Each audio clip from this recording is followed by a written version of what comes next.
What's going on YouTube? Welcome to my review of SEGA Genesis Model 1. The original SEGA Genesis was released in 1989. This is a later version of first model. This is the second generation. It does not have the high definition graphics logo on it, nor it has the extension in the back right here. Now that's gone. Other than that, it's the same exact unit, same exact design. Very nice design. I really like this design. Still not as much as I like the Model 2 design, but it's still very neat. Here we got the SEGA Genesis logo. Right here it tells you that it's a 16-bit system. Right here we have a red LED when the power's on, so we know that it's on. Now, unlike the Model 2, Model 1 had a couple cool things.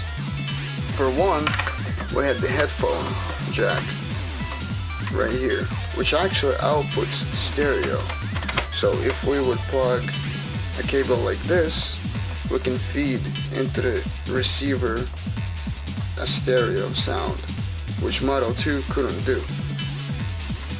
That's all you need is a cable like this, so you get the audio from the front and the video signal from the back. Now in the back we have in the AC input a video output for 432X or video, RF, and a channel select. Also in the front there's two controller ports. Unfortunately, if you want to have 4 players, you would have to buy a multi-tap. Now the system came with this nicely styled controller, which is very comfortable in your hands. Has nice grips, very good build quality, nice D-pad, you know, 3 buttons, A, B, C, start. Now the problem with these controllers, as we all know, is with the games like Street Fighter and Mortal Kombat, there's only 3 buttons, but the game requires 6, so that is a little bit of a problem for people. So every time that you would get the system, you would get the controllers, and say you would get the Street Fighter game, how would you play it? You would have to use start to select in between punches and kicks, which is a pain in the ass. There's also other controllers, such as like this. It's a Competition Pro Series Turbo. It looks like there's 6 buttons, but it's actually a 3-button controller. Once again, A, B, C, and these are the Turbo. Turbo A, Turbo B, Turbo C, and start. In the back, however, we have the slow motion switch. Other than that, it doesn't really help that much either. I mean, especially for games like Street Fighter. So then Sega released an arcade controller like this. Now in Asia, Japan, or some Asian countries, and some of Eastern European countries actually had these controllers packaged with Model 2. Unlike in the US, when the Model 2 was packaged still with these stupid controllers, overseas they were a little smarter and they included sometimes 2 or 1 6-button controller. Even on the box, as we can see right here, there's the box of the Japanese Mega Drive, and the 6-button controller is included. Now, the game cards, they look like this. Typical Sega card. There's also Electronic Arts titles like this, which is a significantly more bigger cart than the regular SEGA Genesis cards. Most of the games, they were all styled like this. This is after Model 2. When Model 2 came out, they redid the logos and stuff like that. So majority of the games are all like this. I mean, they were all nicely made into these plastic boxes like this, with the Genesis on the side.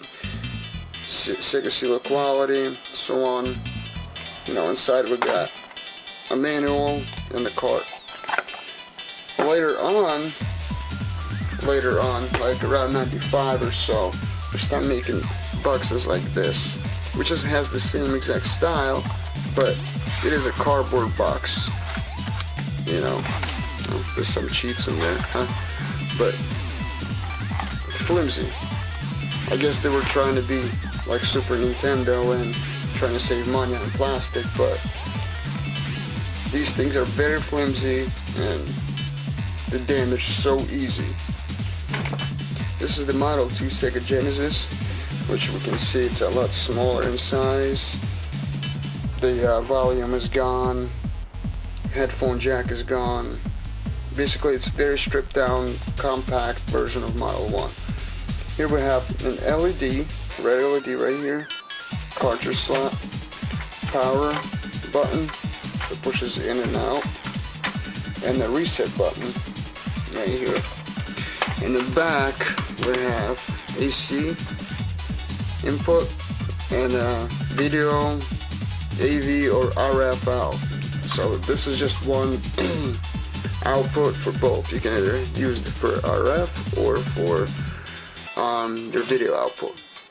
Unfortunately, there's no stereo sound in this system. Here we have same thing, Sega CD. It's on right here. Screw for the plating. Now this model is MK1631, and unfortunately, this one is made in Thailand. Here we have two controller ports. Very basic, you know, but beautiful design, still works till this day just like new. And now here is the Japanese Mega Drive 2. This is the one that I had. Now, instead of a button, we have a gray switch on and off. We have a blue reset button right here. Mega Drive logo. 16-bit. Whereas the Genesis 2 doesn't have any of that. It doesn't even tell you how many bits does it have. The first model of Genesis did say 16-bit. The Mega Drive 2 says 16-bit, but the Genesis 2 doesn't.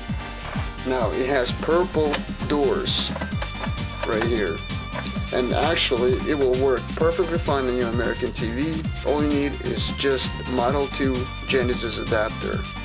Now this system came packaged with 6-button controller like this, beautiful D-pad, blue button, blue start button, X, Y, Z, A, B, C, and the mode button right here on the side. In the back, screws, made in Japan, serial number SJ6000. Now, I like the American model controller, which is right here. It's a lot smaller, as we can see. Quite a bit smaller and more bulkier. It's a little fatter, in which the American controller is actually a little bit more squished. And actually, I prefer this controller a little better. It fits in your hands just nicely. It's small. You don't have to, you know, doesn't space out your fingers as much as the other one. And I just like the cool blue buttons on the Japanese system. It runs most of the games without any problems. Most of the American games. Not all of them, but most of them. But that's about it. Also has two controller ports. In the back, we have AC adapter and video output. Unlike the American versions that came with RF output, RF switches, the Japanese model actually came with AV cables. Here we have, as you can see, there's no metal shielding in the Japanese model. The model number is HAA2502, made in Japan. Here we have the same thing for Sega CD, or for Mega CD, so-called. And little feet, screw for the plating. And that's about it. It's a very well designed system. My favorite of them all is this particular shell with blue button, gray switch, purple doors. Just beautiful. Look at it. Look how beautiful this system looks. It's fantastic. Now the Model 2 uses this adapter right here, the MK2103. The 32X is also compatible with this adapter. It uses exactly the same adapter. Unfortunately, Model 1 uses adapter like this. It's a little bigger, but this adapter for Model 1, not only that it works on Model 1 Genesis, it also works on SEGA CD Model 2, which is very convenient.